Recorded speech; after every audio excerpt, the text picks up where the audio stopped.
I, 35M, am married to my wife, Jennifer, 35F, for the last 11 years. We met at the tail end of college and never looked back. We dated for a year, had a 4-week engagement, and got married. Our marriage has been pretty spectacular. It's not perfect. No one's is. We have our arguments, we get heated sometimes, but we are better at this marriage thing after being together for 12 years than we ever have been. Over the course of this time, we have gone on a lot of adventures and have quite a bit of savings. Just before our 10th anniversary, we had the discussion about having kids. We've both agreed that 1 kid was enough. We also talked about when should we start. Consensus was that we should have 1 more child-free year. In this year, we would hit a lot of those bucket list items. We went skydiving, finally took that trip to Italy. That was our dream vacation. We also did some typical things like a beach vacation and a couple amusement parks. Our year wasn't just about us together. We also took some effort to do more with friends, and each reconnected with some old friends. We didn't have bachelor parties, so we joked this year was our last year of freedom, before we had kids. It was on our 10th anniversary, before this year of freedom, that our decisions would end up causing us the turmoil we're experiencing today. To give some background, my wife and I have always had a great bedroom life. We're both high libido and are into a lot of the same things. We are both aware that we each had a very active past prior to getting together. Nothing crazy. We each just had around a dozen partners prior to getting together.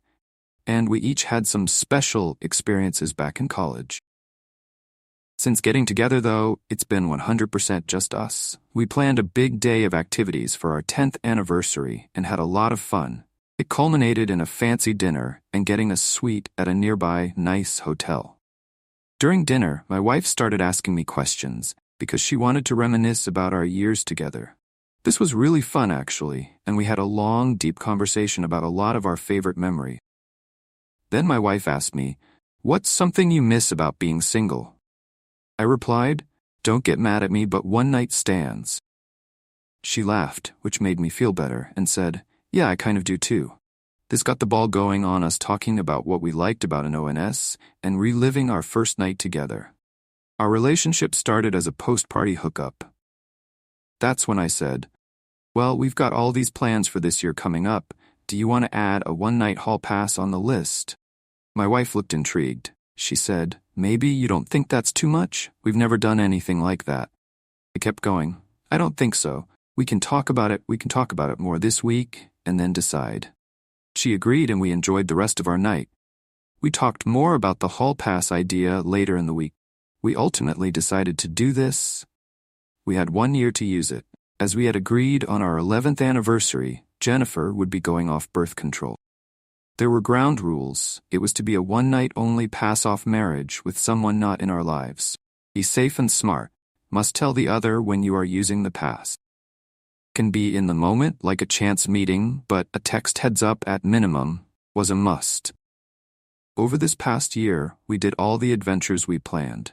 I got on the apps and put myself out there looking for a single ONS. It took a few months, but I lucked out and met an attractive 30-year-old woman.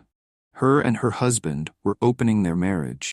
She wasn't sure what she was wanting out of their arrangement yet, and thought just having a quick one-nighter would be a way to get her feet wet and figure herself out. I was like the perfect candidate, as one night was all I was offering. We met. It was a fun and exciting night. I was able to tell Jennifer ahead of time. She was excited for me, and when I got back the next day, she reclaimed me. I figured it wouldn't be long before she used hers. I was wrong. Over the year, I had asked her if she had any luck finding someone for her HP. She said no one has stood out for me. Profiles I see are just not appealing. Maybe it's me. We had some talks and she was looking for a younger guy, maybe around 25. She said there are a lot of single guys on, but they always came off as arrogant or immature.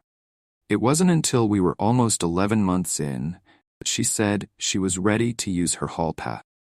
I had gotten to the point I was feeling guilty about using mine, thinking maybe she reconsidered and wasn't going to use hers at all. So when she told me she was ready, she also said it was a special situation.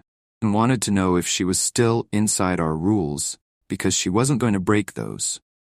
She told me for the last 3 months there's been a 23-year-old intern, Wes, in one of the other departments at her company.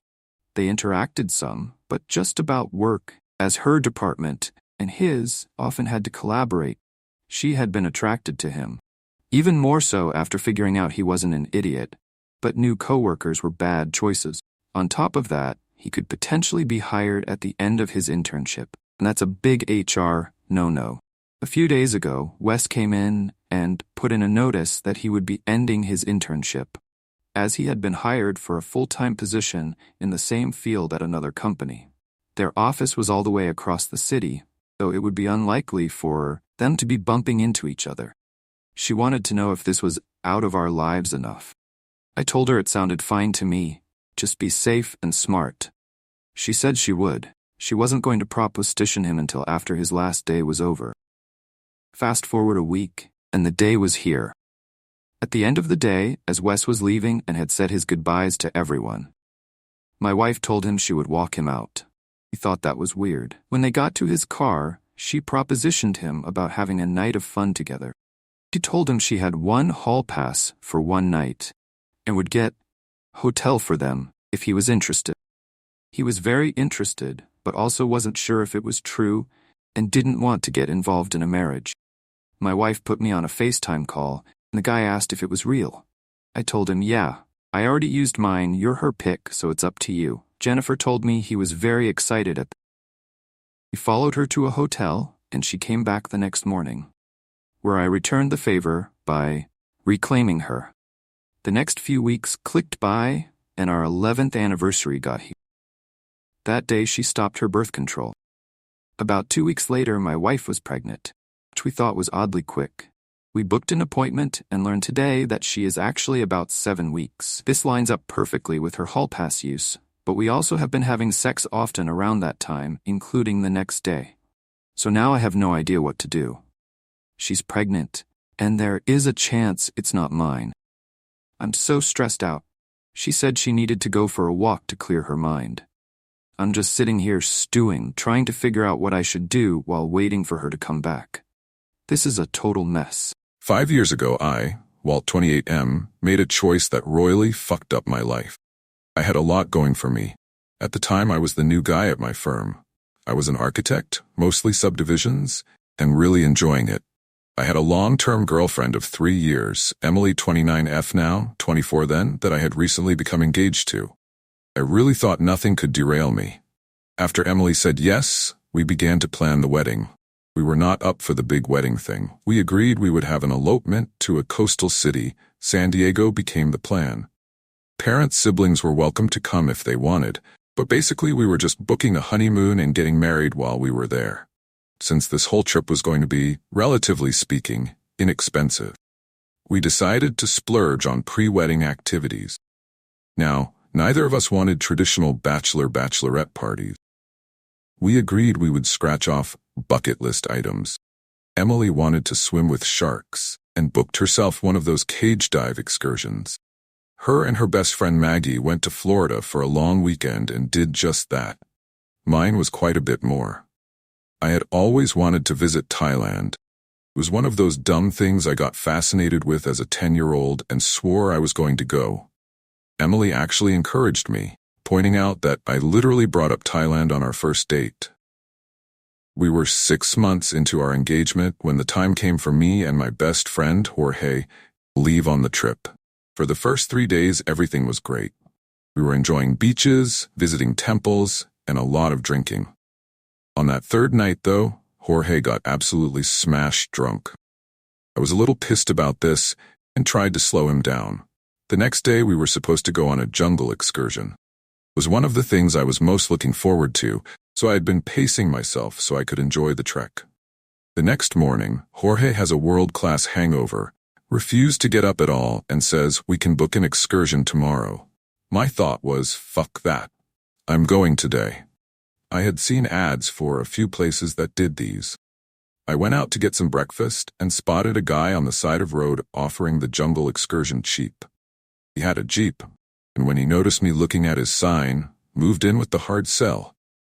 Honestly, it did look a little shady, but the guy spoke English so well it gave me a false sense of security.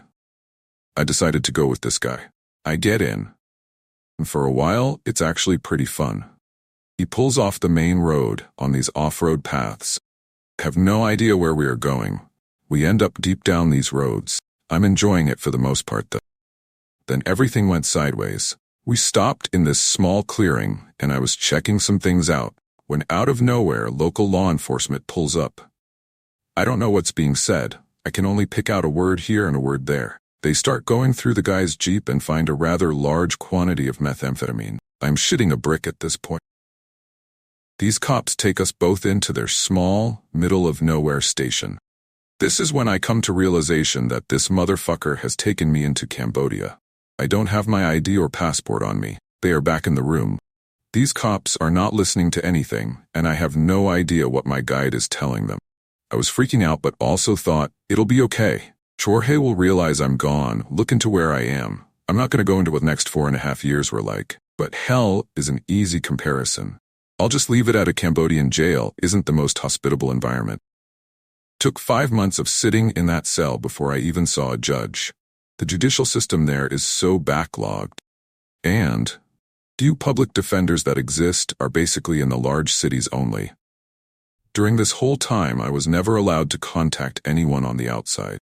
My first time in front the judge, they didn't have an interpreter, and it got postponed another 5 months.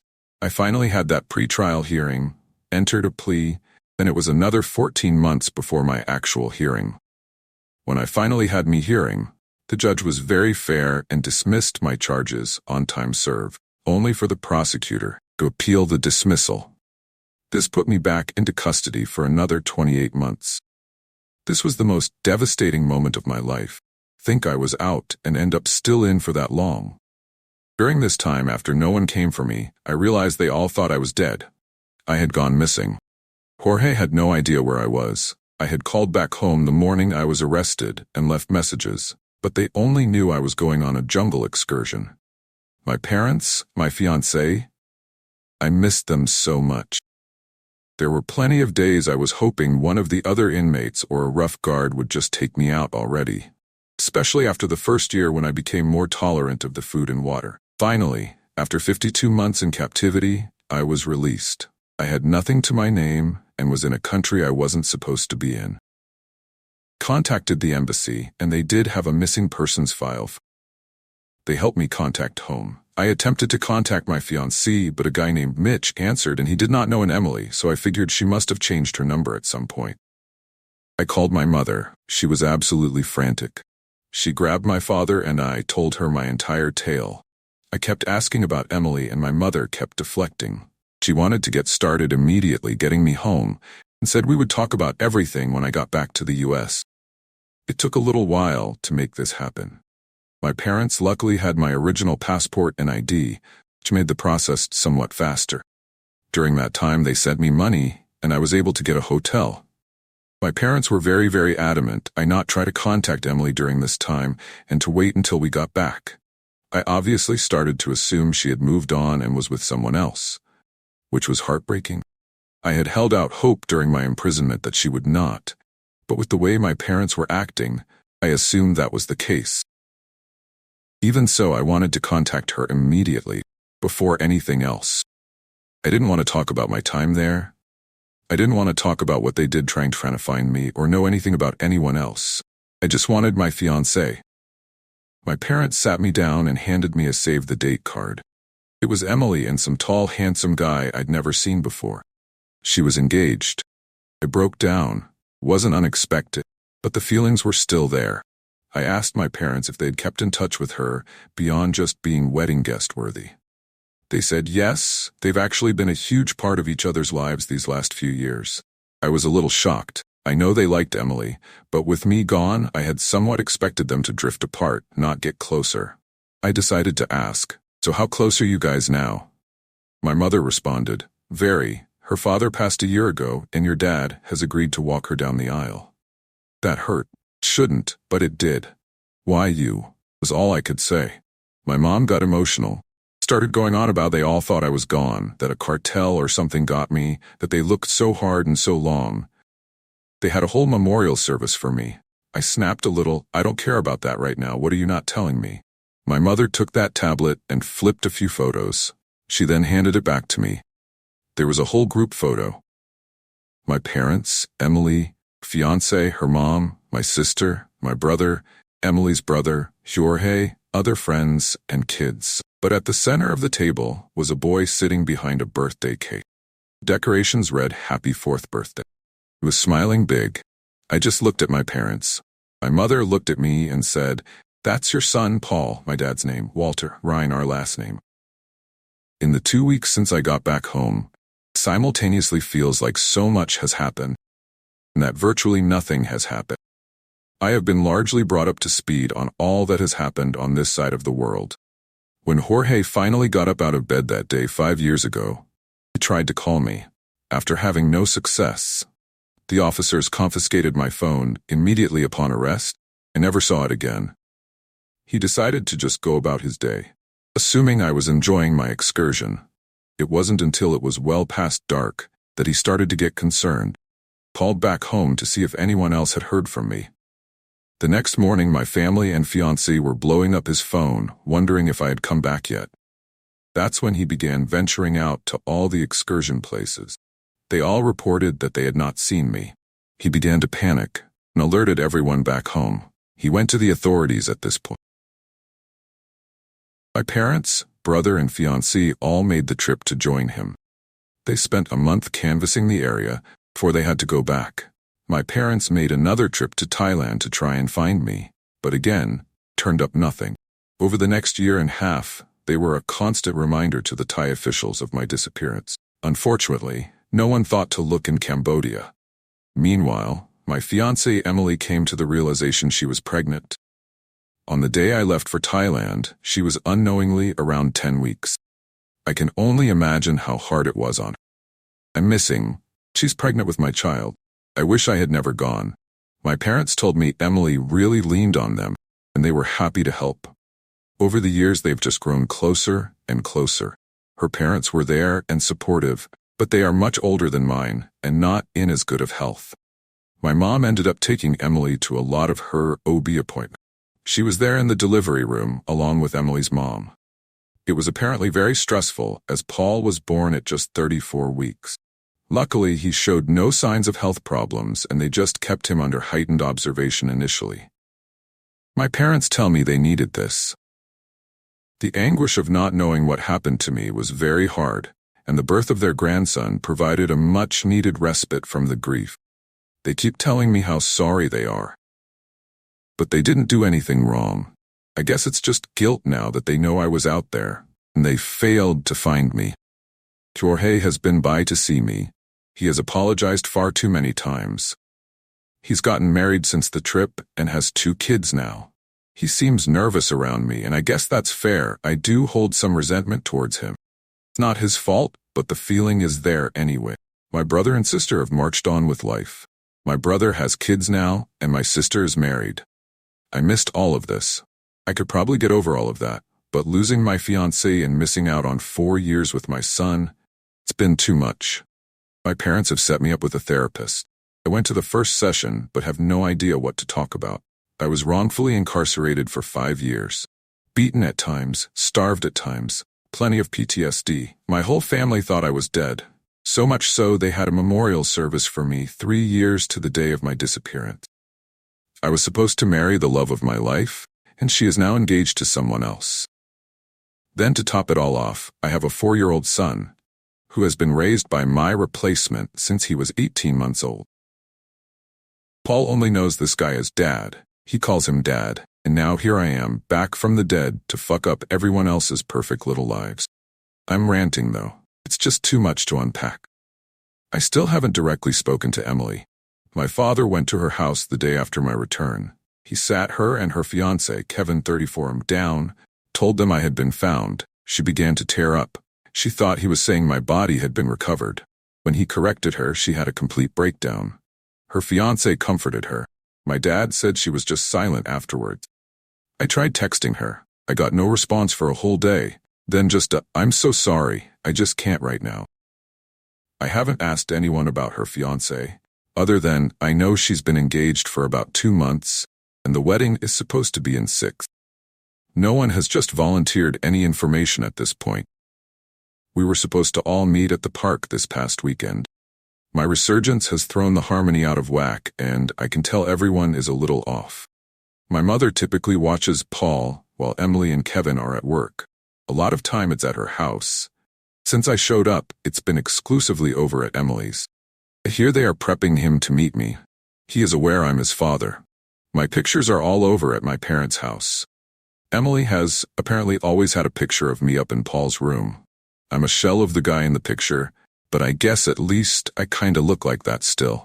He won't be totally blindsided. My parents and I arrived at the park first. When we saw their car pull up, only Kevin and Paul got out. Emily was not with them. Paul ran up to my dad first and gave him a big hug. He saw me and kind of retreated to my mom, then over to Kevin. I could tell he was nervous. I mean, shit. So was I, and I'm not 4 years old. The other adults tried to say something to get us to talk or embrace or something. I told them to let it go. Let him go play. He perked up and ran off to the playground. Kevin came up and stuck his hand out. We shook, and he said, "Sorry, Emily couldn't today." We were about out the door, and she broke down, told me she wasn't ready. I just said I understand. I went over to the playground to try and bond in some way. Turns out Paul is big into superheroes. He pretended to be Spider-Man, and I had to be Rhino. I chased him all over the playground and let his web me up. He laughed and smiled. When the food was ready, I was happy to see he liked his hot dogs the same as me. Ketchup on one side, mustard on the other, relish on top. I thought maybe this won't be so hard. Then he called Kevin Dad. I shouldn't have surprised by this. He's been in this kid's life for 2.5 years. He marrying his mom. They all live in the same house. That all said, it was like a knife in the heart. I began to actually tear up. I excused myself for a moment and said I was going over to the Gross Park bathroom. When I came out after a minute, Kevin was waiting. I could see my parents across the way watching Paul. I felt instantly awkward. The last thing I wanted right now was a heart-to-heart with Kevin. He was taller than me, more built than me, and had gotten to have the life I was supposed to have. He just said, "Can we talk?" Said, "Yeah, man, what's on your mind?" Kevin began, "Look, I'm sorry for what happened to you. It's a bad deal all around. I just wanted to talk because I'm worried about Emily and Paul. Emily more than him. She hasn't been herself, which I can appreciate to some degree. It took a long time for her to get over you. I'm the first person she dated after your incident. She cried the first time we kissed because it was different. I want you to have a relationship with your son. He's little, he's resilient. I had 2 dads growing up. I know he will be fine. I don't know how fine her or you will be if this goes too fast. And from a selfish standpoint, I don't want anything disrupting our life or our engagement. I love her and want what's best. I'd like you two to take it slow and process everything before you meet. I made an appointment for her to see a counselor. I'd appreciate it if you could respect that and not push her or reach out to her. Let her figure things out on her own first." I was pissed listening to him, pretentious ass. But fuck, he had some points. I don't want to rip open all these old wounds. I ended up just saying, "Yeah, man, I can do that," and walked off to join my parents and Paul. Kevin went into the gross bathroom. When he came back over, he said him and Paul were going to head out. Paul gave everyone hugs, including me. I was surprised, pleasantly. Then he called me Rhino and ran off to Kevin. As they left, I heard him say, "Dad, can we get a cookie cake on the way home?" Ugh, he's Dad, I'm Rhino, and this just fucking sucks. We finally met. We started by texting a bit, but it felt so impersonal. The conversations stayed at a surface level. The deepest we really got was talking about Paul and me briefly divulging what Cambodian prison was like. Over the 3 weeks between our first text exchange and our meetup, we only texted maybe 5 times. And each time it started to get into heavy subjects, one of us would end the conversation. During that time, though, I did spend more time with Paul. My mother began watching him at her house again, and that gave us time to bond. I even had some one-on-one time with him when we went to get ice cream together one day. It's amazing how resilient kids are. He just goes with the flow of everything. He still calls me Rhino, but maybe I'll get the dad title soon.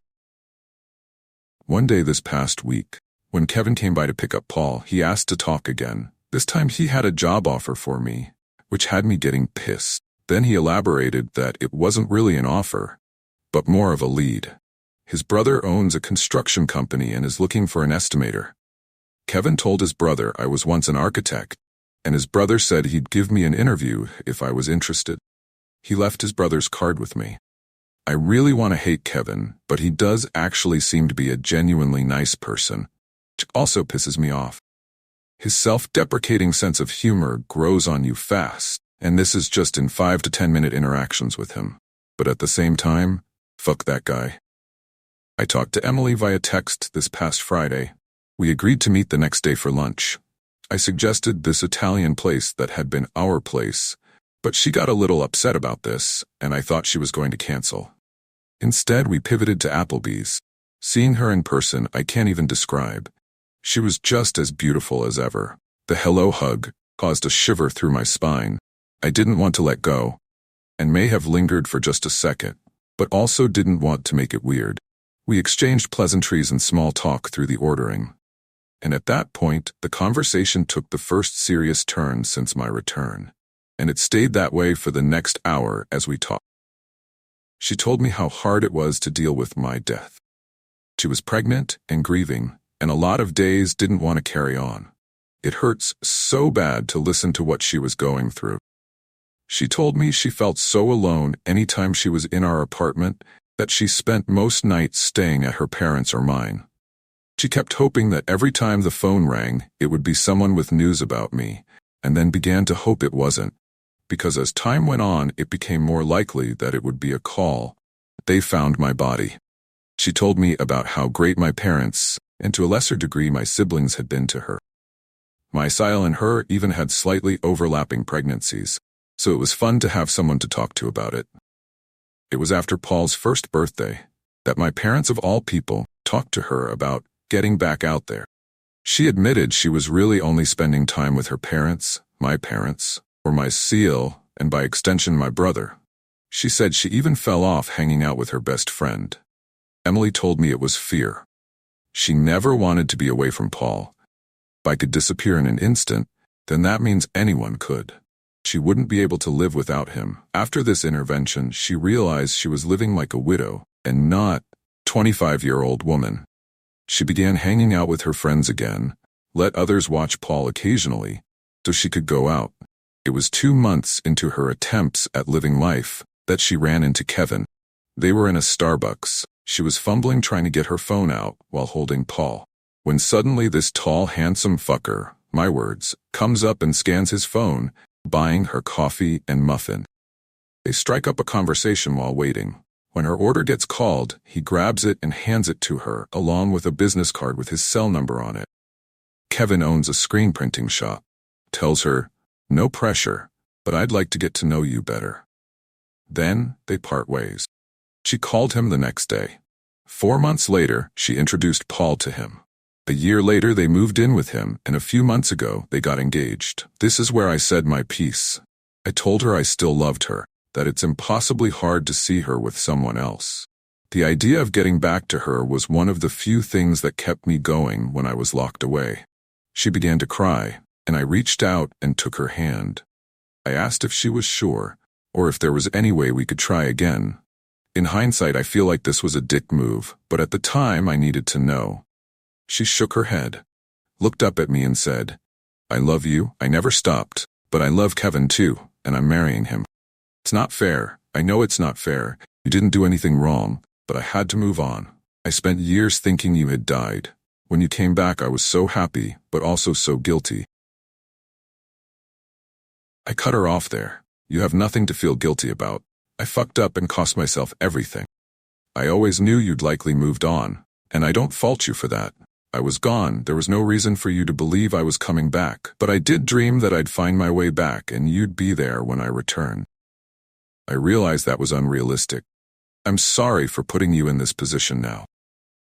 She said, "It's okay, I knew this was coming eventually." We just kind of stopped talking at that point. Sat there just drinking our drinks.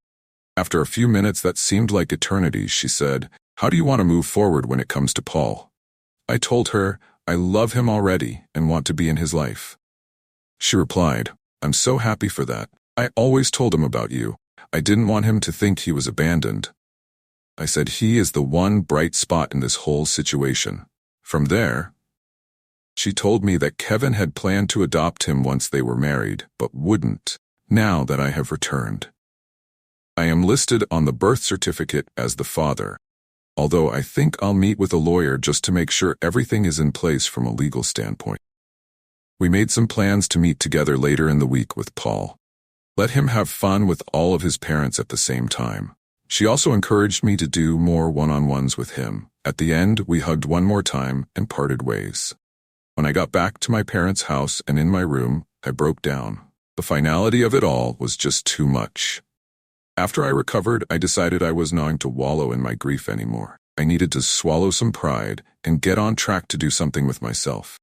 The next day, I called Kevin's brother and did an interview that day. He hired me. This is the first step towards moving on. Holy shit, you are not going to believe what I'm about to tell you. These last 6 months have been nothing short of absolutely fucking crazy, but in a good way. After my first initial face-to-face with Emily, I decided I needed to move on with my life, and I ended up getting hired to be an estimator for Kevin's brother Kyle's 36M construction company. It was going well, and at about the 2-month mark, Kyle, knowing I was an architect, started asking me to design some of his custom builds and would compare them to the usual architect he was using. He was liking mine better, and while I still work as an estimator still, I am now solely designing the custom homes for Kyle, and he gave me a huge raise. This allowed me to get my own apartment, and I'm thankful to say I am no longer living in my parents' house.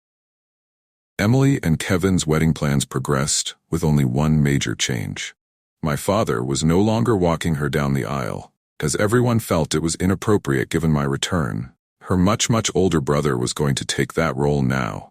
Emily was an oops baby, so her brother is 16 years older than her. After our initial lunch, I saw Emily a lot more often. We were making it a point to do something all together with Paul at least once a week. Kevin was there as well, but they kept the couple behavior to a minimum. It was fun. I especially enjoyed getting to talk to Emily and just be around her. After a month of this back-to-school season hit, I guess in the screen printing industry, this is the busy season, which I guess makes sense with fall sports, staff shirts, clubs, Greek life. Kevin has contracts with all the school districts and is used heavily by the local colleges in the area. He became swamped at this time, which led to Emily, Paul, and I spending a lot more time, just the three of us. Over the months of this, we became a lot closer.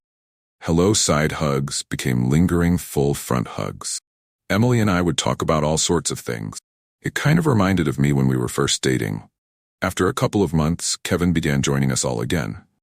This didn't dissuade Emily and I from rebuilding our friendship. And then the most amazing thing happened. Paul started calling me Dad. I literally teared up like the first 10 times he did this. Life went on for the next couple of months. It was a week before the wedding. I was not going to attend. My parents were as guests only.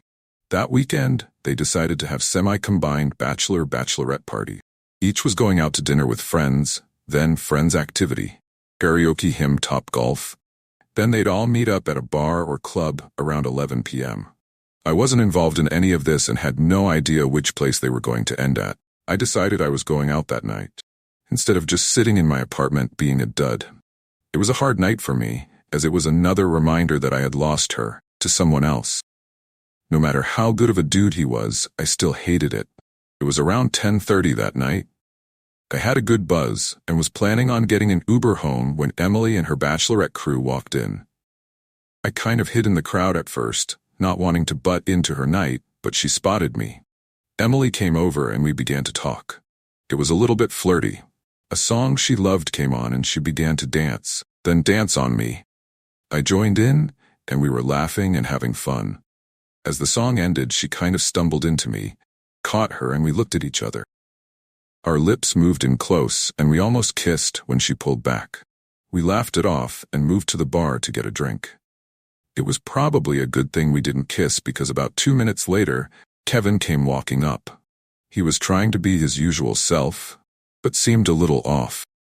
They kissed, and I began to feel like the third wheel, so I went ahead and ordered that Uber and headed home. The next day, I'm a little hungover and slept in pretty heavy on my lazy Sunday. It was midday, and I hear someone try and open my door. It was locked, and they began knocking heavily. I ran over and opened the door. It was Emily. She lunged into my arms and kissed me. It was the sweetest feeling I have ever felt. Confusing, but sweet. I asked her what was going on. She said, "Kevin came to me this morning and started asking some hard questions. I don't want to go into it. I promise I'll tell you everything one day, but I'm in no place to do so now. We decided to end things. I admitted my feelings were still strong for you. He said he understood, that it hurt, but that he knew. He said we both deserve to be happy, and he is going to step away. I called your parents. They are good keeping Paul a bit longer. I love you and want to be with you, and I'm suspecting you feel the same way." I told her that was all I ever wanted. It's been a whirlwind. She had 2 bags packed for her and Paul, and they moved in with me that same day. The next day my father went to visit Kevin. He told me Kevin looked a little hungover and had taken the day off. They had a talk, and my dad tried to be as empathetic as he could. He just wanted to check on him, as Kevin had been a large part of their lives over the past few years. He asked Kevin what he was going to do. He said beyond trying to get some deposits back, he had no idea. My father offered to refund him his money and take over the reservations. He didn't ask why. My father thinks he knew. While this was going on, I had to go into work and face Kyle. He called me into the office upon my arrival. Kyle had me sit and began, "Just let me say my business. I'm angry. My brother tells me to let it go, and I will. I want to take that anger out on you, but I'm not going to. My brother and I learned the hard lesson back in high school when it comes to revenge and swore we'd always be the bigger men going forward. But that's not a tale for now. I think it's best we part ways. My family needs time to heal. I won't leave you high and dry, though. You get 1 week paid off here. In that time, I want you to speak to an acquaintance of mine, Lee. Lee runs a construction company as well, and he says he will take you on at your current salary. It's commercial instead of residential, but you'll do fine." I stood up and started to thank him, but he cut me off. "This isn't for you, it's for Kev. Now go get your things and get up out of here." I contacted Lee the same day. He told me I could start in 2 weeks. Once my father came back and said he now had control of the wedding accommodations, Emily and I just looked at each other and knew we each wanted this. It wasn't the wedding we always wanted. We planned on getting married on a beach. It was Kevin that wanted the traditional wedding.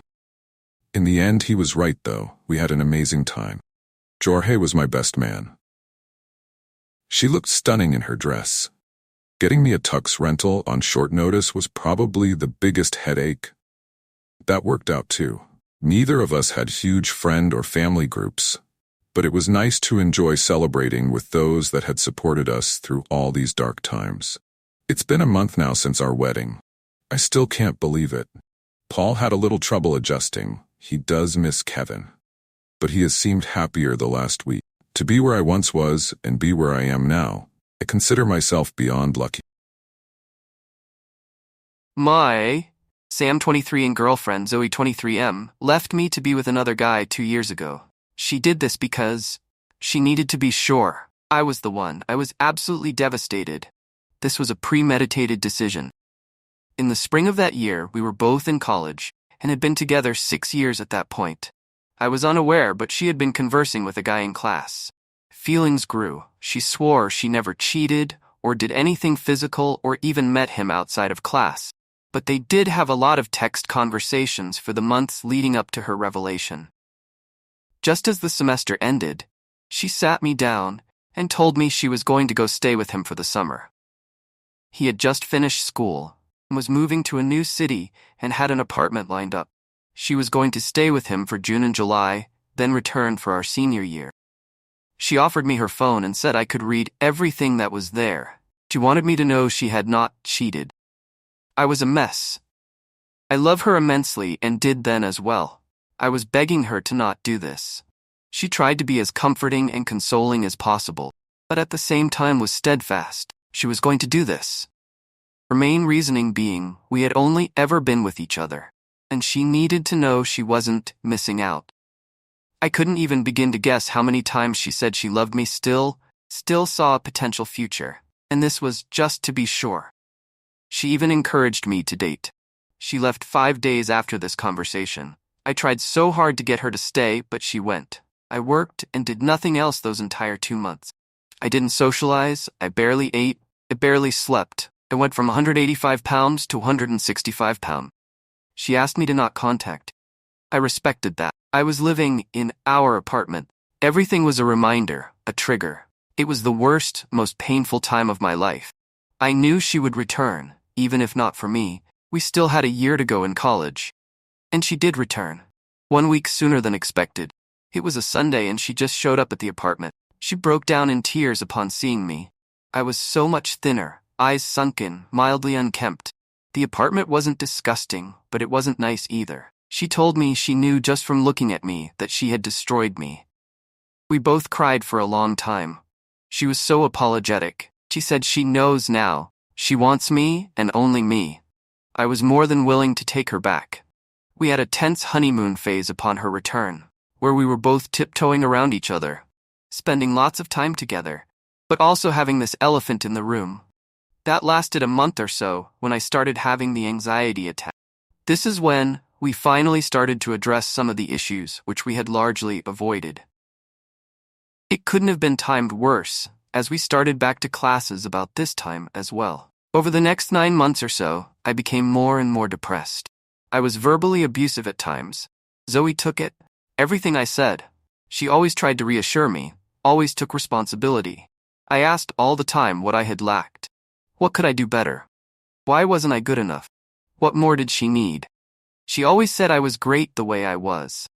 That she made the choice she did, not because any fault of my own, but out of her own immaturity. We discussed what her life those 7 weeks was like. Obviously, it was a full sexual relationship. They went on dates, they slept in the same bed, showered together. That was our thing, at least to me it was. Talked about where this was going. I didn't think the wondering, the mind movies, would be easier to deal with than the truth. But I have a lot of days where I wish it was still just my imagination. The hardest part to cope with is she told me she returned early for me. But at the same time, after his initial 6 weeks, he was offered the same position at another branch. That branch was about 5 hours away. Initially, he was only about 40 minutes away from our campus. They talked and decided that while this had been fun, he wasn't sure it was worth continuing long distance. She told me she had mixed feelings, which was to her an indicator to return to me and try and redeem herself. I, on the other hand, now endlessly wonder if she would have come back at all if not for him moving. That brings us to a year ago. I was still easily triggered. I still had my moments of name-calling and verbal outbursts. She always went into support and reassurance mode. But not this time. She teared up and said, "I deserve it, but I can't keep doing this." I realized then I was going to lose her again. I don't want to lose her. It was so hard the first time. I love her so much. At that point, I rug-swept everything. I stopped bringing it up. I stopped talking about my feelings about this, except in the most vague ways. If she brought it up or checked in on me, I played it off, told her I was doing good and was in a different place now. We got engaged 6 months later. We just got married 2 weeks ago. Zoe has been everything a man could hope for this last year. I have regained my trust in her, and she goes out of her way to love and support me. I am a rising star at the office. I've been really pushing hard at work. I take on all the toughest jobs, and I have been hitting it out the park. I just got promoted, and with it a substantial raise. On top of that, I have made it a point to exercise regularly and eat well every day. I am in better shape than I ever thought I would be. With all that said, I make it a point to spend as much time together with my now wife, even if she just wants to chill and watch TV. I'll massage her shoulders or feet, play with her hair, soft touch her arms or back. The little things she likes. The response has been huge. She can't keep her hands off me. We are doing small trips together, and our non-physical intimacy is consistent and deep. But it's all born of insecurity. This is my problem. I am so driven at work, and the gym, and in the kitchen, and with my wife, because I am so terrified she will leave me again. I sometimes look up the guy on social media, just to make sure my career is going better. It is, that I am in better shape. I am. I don't want her to feel bad. I still feel so guilty of how I acted that first year we were back together. But it's hard pushing like this all the time. I'm just so afraid if I slip even a little, I'll lose her. I just gotta stay focused and enjoy the little moments of rest that come. If I do that, I think I can make sure no one beats me again. I didn't really plan on updating. That first post was just venting. I have had a few people reach out to me seeing if I was doing okay, so I thought why not?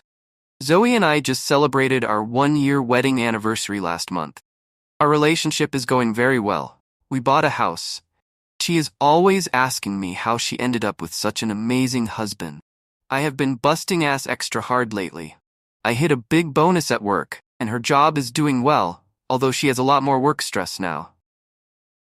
I've been doing my best to help take the home stress off, generally getting up a bit early to make sure the house is back in order before we head to work each day. I don't want her spending her time thinking about that. I still remember how she said the guy was a bit of neat freak. She said that like it was a negative, but actually her quote was, he was kinda a neat freak, which was nice. Made me feel all this pressure. Meaning she really liked that the place was always clean while she was with him, but I bet he got bent out of shape if things were left out by her. At least, that's what I think she meant when she said that. That's why I get up early and take care of the place. I fix any mess she made, or any dishes left overnight while she sleeps. That way she doesn't feel like it's her fault, or like I'm bothered by the small messes she makes. Working well. We went to Hawaii for a full anniversary vacation, which was a place we've always talked about wanting to go to. We did a lot of touristy things, but mostly I was able to catch up on sleep. I normally only get 4 to 6 hours a night, so the extra helped out when I took on this really big client at work. If I do well on this one, another promotion could be in order. I rarely check on what the guy is doing now. His career hasn't grown as fast as mine, I can tell. And he has a bit more of a belly now. I know I'm beating him. He can't compete with me anymore. Zoe brought up trying for a baby soon, which is exciting. We can afford it, and it seems like the right time. However, I have been having some thoughts. Maybe you can weigh in for me. She has gotten pretty close with an older coworker, Mrs. Weaver. Mrs. Weaver was telling her about some funny stories from the time she was pregnant. They had to do with her husband making silly mistakes, but she also told Zoe how he was super supportive throughout each time. Zoe said she thought this was a sweet story. I don't know exactly what she meant by sweet. It made me feel like her priorities are changing. It may not be enough to just be fitter and more successful than the others. I know there's at least one single dad at her office. To show her I can outdo him and any potential others, I started reading some books on how to best support your spouse through pregnancy, some do's and don'ts, few other newborn books. I do this on my breaks at work so that it doesn't interfere with the rest of my routines. Or I listen to podcasts while working out. I doubt most men are this proactive, and really doubt the guy would have been, and the coworker is a single dad, so there's gotta be something wrong with him, right? I mean, that's a red flag in itself. Unlike me, I'm all green flags all the time. You think I have anything to worry about? I had almost forgot about this. I got on Reddit today because it came up on a Google search. Clicked, and my profile worked. I see it's been 3 years since the last time I posted. We are the proud parents of an 18-month-old, Steven. He is perfect. Now that Zoe doesn't breastfeed anymore, I'm able to get up solo and take care of Steven. I mean, I always got up when Zoe did all those times before to help out, but now Zoe is a lot fresher. She keeps telling me it's okay to sleep in, since she is a stay-at-home mom now. But I'm still using a lot of that time to clean up the house so she can stay focused on Steven during the day. I got another promotion. My salary and benefits are huge now. It does mean I have some availability to handle problems outside of hours, though. We will try and start taking trips again or go for baby number 2 soon. It took a little bit of time to conceive, but I made the necessary adjustments to help it happen. We had a major setback one night. I had only slept like 14 hours in 4 days. I was exhausted and stressed.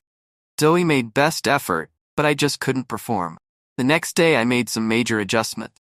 I started eating Brazil nuts for the selenium, choking down spinach, added some green tea for the caffeine, balanced out my lifting with cardio. This was hard to do, because one day we marathoned the 3 Jumanji movies, and she said The Rock was hot. Which was a huge wake-up call, because this whole time I had been trying to have a more balanced physique, but now I know she prefers that big bulky look.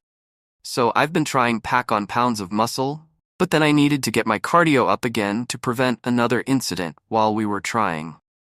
It's all worked out so far. With the baby now, I had to focus more. I created a schedule to make sure I was doing all the things I needed. So every day of the week has something in every category. I plan every meal for everyone each day. I've assigned a different room of the house each day. And I have 14 activities to do with my wife or my child, and I pick one each day. I also program my workouts to fit around all this. I know last time I posted, people kept warning me that it was impossible to keep up at the pace I was going and I'd eventually burn out. But I haven't. I'm still keeping up, even here 3 years later. And most of that time has been with either a pregnant wife or a newborn. I also haven't heard her even mention someone else since the Rock incident. So I must be doing something right. I don't know anyone. I'm not better than at everything. With all that said, though, I need to do better at hiding my distress sometimes. That, I guess, is my biggest problem. Zoe has been asking a lot about why I'm endlessly driven, why I won't let her help more. Stuff like that. I'm pretty good at diverting those questions and explaining them away. However, this week she actually asked me if I wanted to talk about her leaving that summer, and that she feels I rug swept the whole thing. I think this all stems from when she heard me crying one night. I thought she was asleep, but wasn't. I managed to cover it up, so no real harm. I can't let her know why I am like this, then she will go. I still remember it. I deserve it, but I can't keep doing this. That's what she said. If I falter now, I may as well kiss my marriage goodbye. I've failed. It's all fallen apart. This last year, she has been pushing me. Ever since she became a SOM, she became more aware of my habit. She wants me to see a therapist. She even offers couples counseling. I don't need a therapist. That implies there's something wrong with me. How can there be something wrong? I do it all. I've done it all forever. I tell her I'm fine. I don't know why she won't accept that. She keeps saying I don't sleep enough, I have workout addiction, I seem paranoid, I have no social life. I do those things to give us the life she wants. I stay fit for her. I'm not paranoid, I am just diligent of others. She has been going on about our lives, and I point out how well I've handled everything all these years. Why does she think I can't now? I can keep going. I don't need a break. And yeah, I faltered today, but they'll never have to worry about that happening again. It was her. She brought up the past more and more. She thinks it stems from when she left, and maybe it does, but I don't want to go back there. That was so long ago, and I've done so well since then. She just won't let it go. She keeps apologizing and telling me she loves me and wants the best for me. I know all that. She says I can't keep this up, says she knows how I feel, says I need help. She doesn't know. No one knows. Then this morning happened. It was just once. She went grocery shopping. I stayed with Steven. I was focused. I was playing with him. Then we started watching Spidey and Friends, and just sitting on the couch. I didn't mean to fall asleep. He was right by me. Zoe came home, found him in the kitchen. He had gotten into 2 boxes of cereal. It was everywhere. I popped up, immediately began to help, apologized. She scooped him up, told me to stop and relax. But there was this huge mess. She said I was manic, that this was what she was talking about, that I need to rest, I need to talk to a therapist. I snapped. I screamed at her. I told her to drop it, to appreciate what she has, that I was fucking fine and wasn't some loser who needed help. I was better than that, better than everyone. She just stood there and took it. Then she looked me right in the eye and said, "Do not scream and cuss at me. I know you are struggling, it's okay. Go lay down. You need to rest." Then she grabbed Steven's go bag, took him and started for the door. I asked where she was going. She said, "Just rest, please. I'm going to my mother's. I'm just taking a break." A break. I just stood there, quietly, watched her walk out. She needs a break. The last time there was a break, it broke me. I have done so much and it wasn't enough.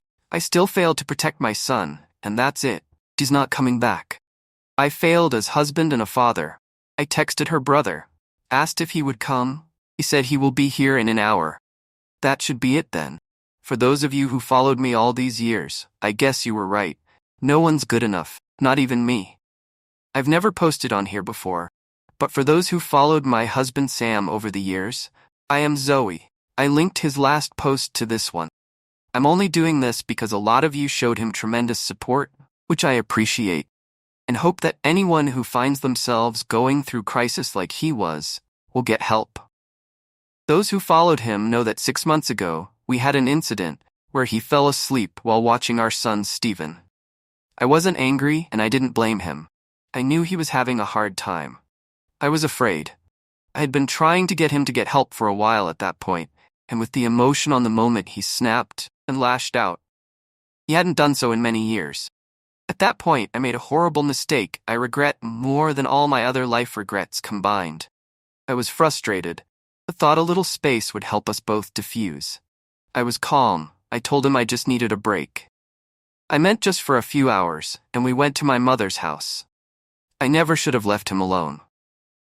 About an hour and a half later, I got a call from my brother. He was so distressed. He had gotten a text from Sam asking for some help in the basement and to just let himself in. That's where he found him. He had hung himself from the basement ceiling. I hate that I couldn't see it sooner. Years went by before I really started to notice. It's just so hard when you're young. I was working too. We were trying to buy a house and have kids, travel. It was a whirlwind. When Steven came, I started to stay home. That's when I finally noticed. There had been hints. I just didn't want to see it, I guess. You just don't want to admit things to yourself.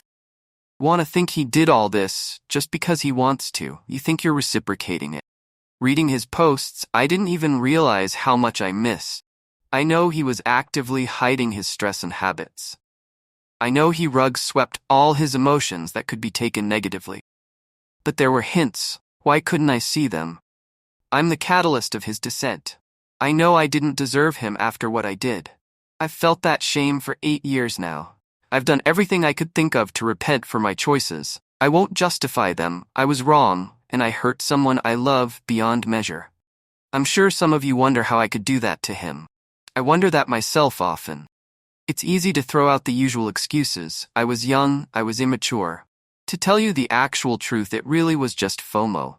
Combined with having a few friends in my ear, which I now realize they were not friends, and a schoolgirl crush on a classmate, was all it took for me to traumatize the most important person in my life. It sounds so dumb written out, but it's true. The NRE lasted about a month. Then it was 3 weeks of making up reasons to see it through. By time I left, I knew I had made a huge mistake and came crawling back. I still shudder thinking how much I compartmentalized. The sight of him when I showed up has always haunted me. It's guilt I deserve and will always hold on to. For all the remorse I feel over what I did when I was 21, it pales to the feelings I have not being able to help him before it was too late. I think I have read his posts almost every day in these last 6 months. I failed him so much. I'll hold on to this pain for the rest of my life. I'll have to watch our son grow up without his father. Nothing will ever fill this void. I don't know what I wanted to accomplish with this, though it's been surprisingly cathartic. Maybe this will help someone else, someone holding on to something they can't handle on their own. If that's you, seek help. It's not weakness, it's strength. No one is perfect. No one can do it all on their own.